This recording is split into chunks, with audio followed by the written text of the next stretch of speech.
നിങ്ങളിൽ പലരും ഒരുപക്ഷെ ഞാൻ ഇന്ന് പറയുന്ന ഈ വിഷയം വളരെയധികം ചിന്തിച്ചിട്ടുള്ളതായിരിക്കാം, ഒരുപക്ഷെ ആഗ്രഹിച്ചിട്ടുള്ളതായിരിക്കാം. വിഷയം ഇതാണ്: ഒരു ട്രസ്റ്റ് എങ്ങനെ ഉണ്ടാക്കാൻ കഴിയും? ഞാനിത് പറയാൻ ആമുഖത്തിൽ തന്നെ പറയാൻ കാരണം വെച്ചാൽ എന്നോട് പലരും ചോദിച്ചിട്ടുള്ളൊരു കാര്യമാണ്. എങ്ങനെയാണ് ഈ ട്രസ്റ്റ് ഉണ്ടാക്കുന്നത്? ഈ ട്രസ്റ്റിൻ്റെ പരിപാടി എന്താണ് എന്ന് എന്നോട് എത്രയോ പേര് ചോദിച്ചിട്ടുണ്ട്. ഞാൻ പലർക്കും ട്രസ്റ്റ് ഉണ്ടാക്കാൻ ഞാൻ സഹായിച്ചിട്ടുണ്ട്. അത് കുറേ കഴിഞ്ഞപ്പോൾ അവരത് മടുത്ത് നശിപ്പിച്ച് കളഞ്ഞിട്ടുമുണ്ട്. എന്നാൽ ചിലരൊക്കെ അത് നല്ല രീതിയിൽ മുമ്പോട്ട് കൊണ്ടുപോകുന്നതായിട്ടുള്ളതാണ് എൻ്റെ അറിവ്. ഒരു ട്രസ്റ്റ് ഉണ്ടാക്കുക എന്ന് പറഞ്ഞാൽ വളരെ സിമ്പിളായിട്ടുള്ളൊരു കാര്യമാണ്. ഇപ്പം ഞാനിത് പറയുമ്പോൾ എനിക്കതിനെക്കുറിച്ച് ഈ 10-20 കൊല്ലം കൊണ്ട് അത്യാവശ്യം ഞാൻ പഠിച്ചിട്ടുള്ളത് കൊണ്ടാണ്. എന്നാൽ ഞാനൊരു ട്രസ്റ്റ് നടത്തുന്നുണ്ട്, വിശ്വാസയാത്ര എന്ന് പറയുന്നൊരു ട്രസ്റ്റ് നടത്തുന്നുണ്ട്. ഈ ട്രസ്റ്റ് ഫോം ചെയ്യുന്ന സമയത്ത് ഇതിനെക്കുറിച്ച് ഒരു ആദവും ബോധവും ഇല്ല. ട്രസ്റ്റ് ഞാൻ ഉണ്ടാക്കാനുള്ള കാരണം എന്താണെന്ന് വെച്ചാൽ, എൻ്റെ മനസ്സിൽ സാധുജന സേവനം എന്ന് പറയുന്നത്, ഞാനൊരു ക്രിമിനലായിട്ട് നടക്കുന്ന കാലഘട്ടത്തിൽ പോലും എനിക്ക് ഈ സാധുജന സേവനം എന്ന് പറയുന്നത് മനസ്സിലെ വലിയ ആഗ്രഹമായിരുന്നു. ഞാൻ ആ സമയങ്ങളിൽ ഓരോ കാര്യങ്ങൾ ചെയ്യുമായിരുന്നു. നിവൃത്തികേടിൻ്റെ പുറത്ത് പ്രായത്തിൻ്റെ ആ ചാബല്യം ആ കാലഘട്ടങ്ങളിലൊക്കെ കുറേ കുരുത്തക്കേടുകളൊക്കെ കാണിച്ചിട്ടുണ്ട്. അങ്ങനെയൊക്കെ പല പ്രശ്നങ്ങൾ എൻ്റെ ജീവിതത്തിൽ ഉണ്ടായിട്ടുണ്ട്. അത് എൻ്റെ നല്ല ചെറിയ പ്രായം, നല്ല യൗവനകാലത്ത്. പക്ഷേ അത് കഴിഞ്ഞതിന് ശേഷം ഞാൻ യേശുക്രിസ്തുവിനെ രക്ഷകനും നാഥനുമായി സ്വീകരിച്ചു. പിന്നെ എൻ്റെ പഴയ മനുഷ്യൻ, അതായത് ആ ചാരിറ്റി പ്രവർത്തകന് ഉണർന്നു. അത് ഉണരാനൊരു കാരണമുണ്ട്. ഞാനൊരു ദിവസം പല ടൗണിലുള്ള TV റോഡിലൂടെ ഇങ്ങനെ സഞ്ചരിക്കുമ്പം ഒരു കാർന്നവര് കടത്തിണ്ണയിലെ വെള്ളം ഇങ്ങനെ തേകിക്കളയുന്നു. കടത്തിണ്ണയിലെ വെള്ളം തേകിക്കളയുന്നു. എന്നിട്ട് അദ്ദേഹം ഒന്ന് കിടക്കാൻ വേണ്ടി ശ്രമിക്കുന്നു. അദ്ദേഹത്തിൻ്റെ കയ്യിലൊരു വേസ്പോട്ടുണ്ട്. ഏകദേശം ഒരു 10-75 വയസ്സെങ്കിലും ഉണ്ട്. ഇപ്പം എൻ്റെ മനസ്സിലേക്ക് വന്ന ഒരു കാര്യം, ദൈവമേ, ഇയാൾ എന്ത് ക്രൂരനും ആയിക്കോട്ടെ, എത്ര വലിയ ദ്രോഹം കാണിച്ച് ഈ ഭൂമിയിൽ ജീവിച്ചവനോ ആയിക്കോട്ടെ, അവസാനം ഇദ്ദേഹത്തിനൊന്ന് കിടക്കാനൊരിടവില്ലല്ലോ. അതെനിക്ക് വലിയ കഷ്ടം തോന്നി, വലിയ വിഷമം തോന്നി. ഞാനത് കുറച്ച് നേരം അവിടെ നോക്കി നിന്ന് കണ്ടത് എങ്ങനെ ഈ വെള്ളം തേയി കഴിഞ്ഞിട്ട് അവിടെ നിൽക്കുന്നു. ഞാൻ പറഞ്ഞല്ലോ, ട്രസ്റ്റ് എന്ന് പറയുന്ന ഈ സംഭവം ഒരു വീഡിയോ കൊണ്ട് തീരെയല്ല. ഞാനത് പല ഘട്ടങ്ങളായിട്ട് അവതരിപ്പിക്കാനാണ് എൻ്റെ ആഗ്രഹം. അങ്ങനെ എനിക്കൊരു രാഷ്ട്രീയ സുഹൃത്തുണ്ട്, രാഷ്ട്രീയക്കാരൻ, കോൺഗ്രസ്സുകാരനാണ്. അദ്ദേഹത്തോട് ഞാൻ പറഞ്ഞു, ചേട്ടാ, ഇത് ഇങ്ങനൊരു സംഭവം ഞാൻ കണ്ടില്ല ചേട്ടാ, എൻ്റെ മനസ്സിൽ നിന്നത് പോകുന്നില്ല. ഇവർക്ക് എവിടെയെങ്കിലും ഒരു ഷെൽട്ടർ ഉണ്ടാക്കി കൊടുത്താൽ കൊള്ളാമെന്നൊരു ആഗ്രഹമുണ്ട്. അപ്പോൾ എന്നോട് ചോദിച്ചു, പൈസ വല്ലതും ഉണ്ടോ എന്ന് ചോദിച്ചു. ഞാൻ പറഞ്ഞു, എൻ്റെ പൈസ ഒന്നുമില്ലെന്ന് പറഞ്ഞു. അപ്പം ഞാനിതിനെക്കുറിച്ച് ഇങ്ങനെ അന്വേഷിച്ച് കഴിഞ്ഞപ്പോഴത്തേനും പാലാ മുനിസിപ്പാലിറ്റി, പാലാ പുത്തുമ്പള്ളിക്കുന്നതിലൊരു കുറച്ച് സ്ഥലം ഈ അനാഥരെ പുനരധിവസിപ്പിക്കുന്നതിന് വേണ്ടി മേടിച്ചിട്ടു എന്ന് ഞാനിങ്ങനെ അറിഞ്ഞു. അപ്പം അതിപ്പം ആ സ്ഥലം എന്ന് പറയുന്നത് ഇതിപ്പം ഹോമിയോ ആശുപത്രി നടത്തുക അവിടെ. അപ്പം ഞാനിങ്ങനെ ആലോചിച്ചു, ഇവിടെ ഒരു കെട്ടിടം പണിത് കിട്ടുകയാണെന്നുണ്ടെങ്കിൽ, ഇവരെ പുനരധിവസിപ്പിക്കുകയാണെന്നുണ്ടെങ്കിൽ, ഇവരുടെ ചാരിറ്റി പ്രവർത്തനം, ഇവരുടെ ആവശ്യങ്ങൾ, അതായത് അത്യാവശ്യം വിശ്രമിക്കാൻ അവർക്ക് ഭക്ഷണം ഉണ്ടാക്കി കൊടുക്കുകയോ, അല്ലെന്നുണ്ടെങ്കിൽ അവർക്ക് കിടക്കാനുള്ള പുതപ്പോ പായോ അങ്ങനെയുള്ളത് ഉണ്ടാക്കി കൊടുക്കുകയോ, അല്ലെങ്കിൽ ഇവർ രോഗികളാണ് ഇവരെ ആശുപത്രി കൊണ്ടുപോകുകയോ അങ്ങനെയൊക്കെ ചെയ്യാൻ പറ്റുമല്ലോ. അപ്പോൾ അവിടെ ഒരു ഷെൽട്ടർ ഉണ്ടെങ്കിൽ, ഒരു കെട്ടിടം ഉണ്ടെന്നുണ്ടെങ്കിൽ നല്ല കാര്യമാണല്ലോ എന്ന് ഓർത്തിട്ട് ഞാൻ പാലാ മുനിസിപ്പാലിറ്റിയിൽ ഒരു അപേക്ഷ വെക്കാൻ വേണ്ടി തീരുമാനിച്ചു. അന്നേരം ഈ രാഷ്ട്രീയ സുഹൃത്ത് എന്നോട് പറഞ്ഞു, ബാബു, അങ്ങനെ പോയി പറഞ്ഞിട്ട് കാര്യമൊന്നുമില്ല കേട്ടോ. ബാബു, ഒന്നെങ്കിൽ ഒരു സൊസൈറ്റി, ഒരു ട്രസ്റ്റോ വല്ലതും ഉണ്ടാക്കണം. ഒറ്റയ്ക്ക് എന്നിട്ടുണ്ടെങ്കിൽ അവിടെയൊന്നും ഒരു കാര്യവും നടക്കുകയായിരുന്നു. ഞാൻ നോക്കിയപ്പോൾ സംഗതി ശരിയാണ്. അപ്പോൾ ഞാൻ ചെയ്തത് എന്താണെന്ന് വെച്ച് കഴിഞ്ഞാൽ, ഒരു സൊസൈറ്റി ഉണ്ടാക്കി. ഈ സൊസൈറ്റി ഉണ്ടാക്കി എന്ന് പറയുമ്പോൾ അതൊരു വലിയൊരു സംഭവമാണ്. സൊസൈറ്റി ഉണ്ടാക്കുമ്പോൾ നമുക്ക് സൊസൈറ്റി ഉണ്ടാക്കിയാലും ട്രസ്റ്റ് ഉണ്ടാക്കിയാലും ഒരു ഡോർ നമ്പർ വേണം, അതായത് ഒരു വീട്ട് നമ്പർ വേണം, അതിനൊരു ഓഫീസോ എന്തെങ്കിലും വേണം, ഒരു നമ്പർ വേണം. അതായത് സർക്കാരിൽ നിന്ന് ഒരാൾ അന്വേഷിച്ച് വന്നിട്ടുണ്ടെന്നുണ്ടെങ്കിൽ ഇത് രജിസ്ട്രേഡ് പ്രസ്ഥാനമാണെന്ന് മനസ്സിലാകണം എന്നുണ്ടെങ്കിൽ ഇതിനൊരു ഡോർ നമ്പർ വേണം. അപ്പോൾ എനിക്ക് സത്യം പറഞ്ഞിട്ടുണ്ടെങ്കിൽ അന്ന് ഞാൻ എൻ്റെ വീട് വിറ്റ് നിൽക്കുന്ന സമയമാണ്. ഞാൻ ഉടനെ എന്ത് ചെയ്യാൻ പറ്റും, എനിക്കിങ്ങനെ മനസ്സിൽ ഈ ആഗ്രഹം ഇങ്ങനെ തിളച്ച് പൊങ്ങുക. അപ്പോൾ ഞാൻ അവിടെ പാലാ കത്തീഡ്രൽ പള്ളിയുടെ അടുത്തായിട്ട് കുറച്ച് സ്ഥലം മേടിച്ചു. ഒരു 3-3.5 സെൻറ്റ് സ്ഥലമേ ഉള്ളൂ. എനിക്ക് അതിനുള്ള പൈസ ഉണ്ടായിരുന്നുള്ളൂ. കാരണം വെച്ച് കഴിഞ്ഞാൽ ഞാൻ എൻ്റെ വീട് വിറ്റ് ഹൗസിംഗ് ബോർഡിന് കൊടുത്തു. 10-25 ലക്ഷം രൂപ കിട്ടേണ്ട വീടാണ് സത്യം പറഞ്ഞാൽ. പണി തീർത്ത് കൊടുത്താലും കേട്ടോ. എനിക്ക് 2 ലക്ഷം രൂപയ്ക്കാണ് ഞാനത് വിറ്റത്. ഈ 2 ലക്ഷം രൂപയ്ക്ക് ഇത് വിറ്റ് കഴിഞ്ഞിട്ട് ഹൗസിംഗ് ബോർഡിന് കൊടുക്കാനുള്ള പൈസയും കൊടുത്തു കഴിഞ്ഞാൽ ബാക്കി 95,000 രൂപ ഉണ്ടായിരുന്നുള്ളൂ. അതിനൊരു 3-3.5 സെൻറ്റ് സ്ഥലം മേടിച്ച് ഞാനവിടെ ഈ ബാക്കിയുള്ള കാര്യങ്ങൾ ചെയ്യാൻ എൻ്റെ പൈസയില്ല. അപ്പോൾ അങ്ങനെ ഇരിക്കുമ്പോൾ ഞാൻ എന്ത് ചെയ്തു, ഈ അവിടെ ഒരു ഷെഡ് ഉണ്ടാക്കി കഴിഞ്ഞാൽ മുനിസിപ്പാലിറ്റിയെ കൊണ്ട് അതിന് ഞാൻ നമ്പർ ഇടിയിക്കാൻ അവർ പറഞ്ഞു, ഈ ഷെഡിനെങ്ങനെയാണ് ബാബു നമ്പർ ഇടുന്നത്? ഞാൻ പറഞ്ഞു, എനിക്ക് അതിനകത്ത് കറണ്ട് എടുക്കണം. ഷെഡിനകത്ത് എങ്ങനെ കറണ്ട് എടുക്കുന്നത്? അപ്പോൾ ഞാൻ പറഞ്ഞു, ഞാനവിടെ കട്ട കൊണ്ട് കെട്ടിയിട്ടാണെങ്കിലും വേണ്ടില്ല, എനിക്ക് 2-3 കുഞ്ഞുങ്ങളുള്ളതാണ്, നിറവേറോടെ ഇരിക്കുന്ന ഭാര്യ, പിന്നെ 2 ചെറിയ കുഞ്ഞുങ്ങൾ ഉണ്ട്, വെട്ടം വേണമല്ലേ, പാമ്പ് കയറും എന്നൊക്കെ പറഞ്ഞ്. സത്യമാണ് ഞാനീ പറഞ്ഞത്. പക്ഷേ എൻ്റെ ഉദ്ദേശലക്ഷ്യം എന്ന് പറയുന്നത് എനിക്ക് ഈ സൊസൈറ്റിക്ക് ഒരു ഡോർ നമ്പർ വേണമല്ലോ. വേറെ ആരെങ്കിലും വാടക കെട്ടിടക്കാരൊന്നും സമ്മതിക്കില്ല. തന്നെയല്ല, ഞാൻ വിറ്റ വീട്ടിൽ നേരെ ഇങ്ങോട്ടാണ് വന്നത്. അപ്പോൾ അങ്ങനെ വന്നു കഴിഞ്ഞപ്പോഴത്തേനും മുനിസിപ്പാലിറ്റി എനിക്ക് ഏതായാലും ഡോർ നമ്പർ തന്നു. അവർക്കൊരു സംശയം, ഇതിൻ്റെ പിന്നെ എന്തെങ്കിലും ഗൂഢാലോചനയുണ്ടോ?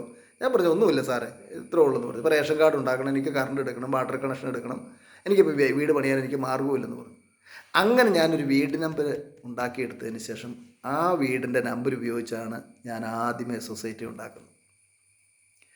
ഇതിൻ്റെ ഹെഡിൽ ഞാൻ എഴുതിയിരിക്കുന്ന ട്രസ്റ്റ് ഉണ്ടാക്കുന്നത് എങ്ങനെയാണെന്നുള്ളതാണ്. പക്ഷേ അത് ഞാൻ പറഞ്ഞു വരാം. ഈ സൊസൈറ്റി ഉണ്ടാക്കി ഞാൻ സൊസൈറ്റിക്കകത്ത് 89 പേരുണ്ട്. ഈ 89 പേരെന്ന് പറഞ്ഞാൽ എൻ്റെ പൊന്നെ പെന്തക്കോസുകാരാണ് അതിനകത്തുള്ളത്. ഞാനും പെന്തക്കോസുകാരനാണ്. എൻ്റെ പൊന്നെ സഹിക്കുകയില്ല, കുത്തിത്തിരിപ്പ് എന്ന് പറഞ്ഞാൽ സഹിക്കില്ല. അതിനകത്തൊരു നീചനുണ്ടായിരുന്നു, അവൻ എന്നെ ഇട്ടുകൊണ്ട് കറക്കി കളഞ്ഞു. സഹിക്കാൻ പറ്റിയില്ല. സത്യം പറയാം, എൻ്റെ കല്യാണത്തിൻ്റെ ഒരു ബ്രോക്കർ എന്ന് വേണേൽ പറയാം, ഒരു ഇടക്കാരൻ വേണേൽ പറയാം, പെന്തക്കോസുകാരനാണ്. ഇവൻ്റെ ഈ ശല്യം കാരണം കൊണ്ട് സത്യം പറഞ്ഞാൽ ഞാനിങ്ങനെ വിഷമിച്ചിരിക്കുമ്പം എനിക്ക് ഈ ഹൈറേഞ്ചിലൊരു ചർച്ചിലൊരു 5-6 ദിവസത്തെ ഉപവാസ പ്രാർത്ഥന ഉണ്ടായിരുന്നു. അപ്പോൾ അന്നത്തെ പ്രസംഗം, വൈകുന്നേരങ്ങളിലെ പ്രസംഗം മുഴുവനും എനിക്കായിരുന്നു. ഒരു 89 പ്രസംഗങ്ങളുണ്ടായിരുന്നു ഈ 5-6 ദിവസം കൊണ്ട്. അപ്പോൾ ഞാൻ അവിടെ ചെന്ന് കഴിഞ്ഞപ്പോഴത്തേന് അവിടുത്തെ ആ ശുശ്രൂഷൻ്റെ മകൻ എന്നോട് പറഞ്ഞു, എൻ്റെ പാസ്റ്ററെ, ഞാൻ ഈ സൊസൈറ്റിയുടെ കാര്യങ്ങളൊക്കെ പറഞ്ഞപ്പോഴത്തേന്, എൻ്റെ പൊന്നു പാസ്റ്ററെ, സൊസൈറ്റി ദൂരെ കളയാൻ പറഞ്ഞു. ഞാൻ പറഞ്ഞു, സൊസൈറ്റി ദൂരെ കളഞ്ഞാൽ എങ്ങനെയാണ്? സൊസൈറ്റി ഉണ്ടെന്നുണ്ടെങ്കിൽ വലിയ മല്ല, ഇതിനകത്ത് ആരെങ്കിലുമൊക്കെ തൊല്ല ഉണ്ടാക്കിയിട്ടുണ്ടെങ്കിൽ, ആരെങ്കിലും 2-3 പേരുണ്ടെന്നുണ്ടെങ്കിൽ പിന്നെ നമുക്ക് ആ മിനിറ്റ്സ് പാസ്സാക്കാൻ പറ്റിയല്ല, ഇടച്ചിലും ബഹളും ഒച്ചപ്പാടും ആയിരിക്കും. ഞാൻ പറഞ്ഞത് എല്ലാം ശരിയാണല്ലോ, അപ്പോൾ പിന്നെ ഇനി എന്താ ചെയ്യുന്നത്? അപ്പോൾ എന്നോട് പറഞ്ഞു, ഒരു കാര്യം ചെയ്യും പാസ്റ്ററെ, ഒരു കാര്യം ചെയ്യും, ഒരു ട്രസ്റ്റ് ഉണ്ടാക്കാൻ പറഞ്ഞു. ഞാൻ പറഞ്ഞു, ട്രസ്റ്റ് ഉണ്ടാക്കാൻ എൻ്റെ പിന്നെ എനിക്കറിയത്തില്ലെന്ന് പറഞ്ഞു. അതിന് ഞാൻ വഴി ഉണ്ടാക്കി തരാമെന്ന് പറഞ്ഞ് ആ ചെറുപ്പക്കാരനായ ശുശ്രൂഷകന് എനിക്ക് ട്രസ്റ്റിൻ്റെ ഒരു ഡീഡ് തന്നു. സൊസൈറ്റി ഞാൻ ദൂരെ കളഞ്ഞു. അതും വിശ്വാസയാത്ര ചാരിറ്റബിൾ സൊസൈറ്റി എന്നായിരുന്നു. പിന്നീട് അത് വിശ്വാസയാത്ര ചാരിറ്റബിൾ ട്രസ്റ്റ് എന്നാക്കി. അങ്ങനെ വിശ്വാസയാത്ര ചാരിറ്റബിൾ ട്രസ്റ്റ് എന്ന് പറയുന്ന ഒരു ട്രസ്റ്റ് ഞാൻ ഫോം ചെയ്യുകയാണ്. ട്രസ്റ്റ് ഉണ്ടാക്കി കഴിഞ്ഞപ്പോഴത്തേനും ആ ട്രസ്റ്റിൻ്റെ നിയമാവലി എന്ന് പറയുന്നത്, ട്രസ്റ്റിൻ്റെ നിയമാവലിയും ഈ സൊസൈറ്റിയുടെ നിയമാവലിയും രണ്ടും രണ്ടാണ്. ട്രസ്റ്റ് എന്ന് പറഞ്ഞിട്ടുണ്ടെങ്കിൽ കേന്ദ്ര സർക്കാരിൻ്റെ കീഴിലാണ്. അത് നമ്മൾ റിട്ടേൺ സമർപ്പിക്കുന്നത്, അതാത് വർഷം റിട്ടേൺ സമർപ്പിക്കുന്നത് ഇൻകം ടാക്സ് ഓഫീസിലാണ്. ജില്ലയിലുള്ള ഏത് ഇൻകം ടാക്സ് ഓഫീസാണോ അവിടെ നമ്മൾ പോയി ഇതിൻ്റെ റിട്ടേൺ സമർപ്പിക്കണം. അതിന് ചാർട്ടേഡ് അക്കൗണ്ടിനെ കൊണ്ടേ പറ്റുള്ളൂ കേട്ടോ, അല്ലാതെ നമുക്ക് നേരിട്ട് ചെല്ലാൻ പറ്റത്തില്ല. സൊസൈറ്റി എന്ന് പറഞ്ഞിട്ടുണ്ടെങ്കിൽ അത് സംസ്ഥാന സർക്കാരിൻ്റെ കീഴിലാണ്. അതിൻ്റെ റിട്ടേൺ സമർപ്പിക്കുന്നത് കളക്ട്രേറ്റിലാണ്. കളക്ട്രേറ്റിൽ അതിനൊരു ഓഫീസൊക്കെ ഉണ്ട്. ഞാൻ ചെയ്യുന്ന സമയങ്ങളിൽ കേട്ടോ, ഇതൊക്കെ ഫോം ചെയ്യുന്ന കാലഘട്ടങ്ങളിൽ ഇപ്പോഴും അങ്ങനെ തന്നെയാണെന്ന് ഞാൻ വിശ്വസിക്കുന്നു. അപ്പോൾ ട്രസ്റ്റ് എന്ന് പറഞ്ഞിട്ടുണ്ടെങ്കിൽ കേന്ദ്ര സർക്കാർ സ്ഥാപനമാണെന്നും ആദ്യമായിട്ട് ഞാൻ പഠിച്ചു. കേന്ദ്ര സർക്കാർ സ്ഥാപനമാണെന്നും സൊസൈറ്റി എന്ന് പറയുന്നത് സംസ്ഥാന സർക്കാരിൻ്റെ അണ്ടറിലാണെന്നും പഠിച്ചു. അങ്ങനെ ഞാൻ എന്ത് ചെയ്തു, ട്രസ്റ്റ് ഫോം ചെയ്തു. 5 പേരെ വെച്ചുകൊണ്ട് ട്രസ്റ്റ് ഫോം ചെയ്തു. അതായത് പ്രസിഡൻറ്റ് ഞാൻ, സെക്രട്ടറി വേറൊരാൾ, ട്രഷറർ ഒരാൾ, പിന്നെ ട്രസ്റ്റ് മെമ്പേഴ്സ് 2 പേർ. ഇപ്പോൾ പ്രസിഡൻറ്റ് അധികാരം എന്ന് പറയുന്നത് പ്രസിഡൻറ്റിനാണ് അതിനകത്ത് അധികാരം. ട്രസ്റ്റീസുകളെല്ലാം ഇടഞ്ഞാലും ശരി, മറ്റുള്ളവരെല്ലാവരും ഇടഞ്ഞാലും ശരിയാ, പ്രസിഡൻറ്റിൻ്റെ വിവേചനാധികാരം ഉപയോഗിച്ച് ശരിക്കും പറഞ്ഞിട്ടുണ്ടെങ്കിൽ അത് എന്ത് ചെയ്യാൻ പറ്റും, അത് പാസ്സാക്കി എടുക്കാൻ പറ്റും. അതിങ്ങനെ ചെയ്യണമെന്ന് പറഞ്ഞാൽ അത്രേ ഉള്ളൂ. അല്ലെങ്കിൽ ഈ പറഞ്ഞ പോലെ തന്നെ ഈ മെമ്പേഴ്സിനെയൊക്കെ നമുക്ക് കാരണം വേണം, അടുത്ത ആളെ നമുക്ക് മെമ്പറാക്കാം, ഒരു പ്രശ്നവും ഇല്ല, യാതൊരു തടസ്സവും ഇല്ല അതിന്. അപ്പോൾ അങ്ങനെയുള്ള ഒരുപാട് ഗുണങ്ങളുണ്ട്. അപ്പോൾ ആ പുള്ളിക്കാരൻ എന്നോട് പറഞ്ഞു, പാസ്റ്റർ നല്ല ഉദ്ദേശശുദ്ധി എന്ന് പറയുന്നത് ഒത്തവണ്ണം ചെയ്യണം എന്നുണ്ടെങ്കിൽ ഇങ്ങനെ ചെയ്താലേ പറ്റുള്ളൂ എന്ന് പറഞ്ഞുകൊണ്ടാണ് ഞാൻ ശരിക്കും പറഞ്ഞാൽ അതാണ് ഈ ട്രസ്റ്റ് ഫോം ചെയ്യുന്ന സമയങ്ങൾ എന്ന് പറഞ്ഞാൽ സത്യം പറഞ്ഞാൽ കൂലിപ്പണിയായിട്ട് നടക്കുക. എൻ്റെ 2 പ്രസ്ഥാനങ്ങളും തകർന്നു. വിവാഹം കഴിഞ്ഞ സമയമായിരുന്നു, 2 പ്രസ്ഥാനങ്ങളും തകർന്നു പോയി. വിവാഹം കഴിച്ചുകൊണ്ടല്ലോ കേട്ടോ എൻ്റെ പ്രസ്ഥാനം തകർന്നു. പക്ഷേ അതുപോലെ തന്നെ പല പ്രശ്നങ്ങളുണ്ടായിരുന്നു എനിക്ക് അതിനകത്ത്, സാമ്പത്തികപരമായിട്ടുള്ള ബുദ്ധിമുട്ടുകൾ. അങ്ങനെ ഞാൻ ശരിക്കും പറഞ്ഞിട്ടുണ്ടെങ്കിൽ തകർന്നു നിൽക്കുന്ന സമയത്താണ് ഈ ഇതുണ്ടാക്കുന്നത്. കൂലിപ്പണി എടുത്ത്, ശരിക്കും പറഞ്ഞാൽ കൂലിപ്പണി എടുത്താണ് ഇതിൻ്റെ പരിപാടികളെല്ലാം ചെയ്തുകൊണ്ടിരുന്നത്. അപ്പം ട്രസ്റ്റ് ഞാൻ എന്ത് ചെയ്തു, ഫോം ചെയ്തു. ഈ ട്രസ്റ്റ് ഫോം ചെയ്തെന്ന് പറഞ്ഞിട്ടുണ്ടെങ്കിൽ ഈ ട്രസ്റ്റ് നമ്മൾ രജിസ്റ്റർ ചെയ്യണം. ട്രസ്റ്റ് നമ്മൾ രജിസ്റ്റർ ചെയ്യണം. ആ രജിസ്റ്റർ ചെയ്യണമെന്നുണ്ടെങ്കിൽ അതിന് ഏറ്റവും നല്ല കാര്യം എന്ന് പറയുന്നത് നമുക്ക് ആധാർ എഴുത്ത് ഓഫീസിൽ തന്നെ ചെല്ലുന്നതാണ്. അത് വക്കീലന്മാർ ചെയ്തു തരും, വേണമെന്നുണ്ടെങ്കിൽ നമുക്ക് തന്നെ ചെയ്യാം. ഏറ്റവും നല്ലതെന്ന് പറയുന്ന ഒരു ആധാർ എഴുത്ത് ഓഫീസിൽ ചെന്ന് വെച്ചിട്ട് പറയാം, എൻ്റെ പോലെ സാമ്പത്തിക ബുദ്ധിമുട്ടാണ്, എനിക്ക് ട്രസ്റ്റ് ഉണ്ടാക്കി തരണം എന്ന് പറഞ്ഞിട്ടുണ്ടെങ്കിൽ ഞാൻ പറഞ്ഞാലും പലർക്കും ട്രസ്റ്റ് ഉണ്ടാക്കി കൊടുത്തിട്ടുണ്ട്. നല്ല ഉദ്ദേശപ്രകാരം നമ്മൾ അതിനകത്ത് ഒന്നും പറ്റാതെ. കാരണം വെച്ച് കഴിഞ്ഞാൽ 2 രൂപ വണ്ടിക്കൂലി ഇല്ലാതെ ഞാൻ മൈലുകൾ സഞ്ചരിക്കേണ്ടി വന്നിട്ടുണ്ട്. 2 രൂപ വണ്ടിക്കൂലി ഇല്ലാന്നിട്ട് അല്ലെങ്കിൽ അന്ന് വണ്ടിക്കൂലി എന്ന് പറഞ്ഞാൽ അങ്ങോട്ട് പോകുന്നതിന് പല ആവർത്തി ഞാൻ പോയിട്ടുണ്ട്. എനിക്ക് അന്ന് 2 ആണോ 3 ആണോ എന്നറിയത്തില്ല. വണ്ടിക്കൂലി കഴിഞ്ഞിട്ട് ഞാൻ നടന്നൊക്കെ ആരോട് ചോദിക്കാനാണ്? ചോദിച്ചാൽ ആര് പറഞ്ഞു തരും? ഒന്നാമത്തെ കാര്യം എന്ന് പറഞ്ഞു കഴിഞ്ഞാൽ കത്തോലിക്കരുടെ കോട്ടയാണ് പാല എന്ന് പറയുന്നത്. അവരോട് ചോദിച്ചാൽ അവർ വല്ലതും പറഞ്ഞു തരുമോ?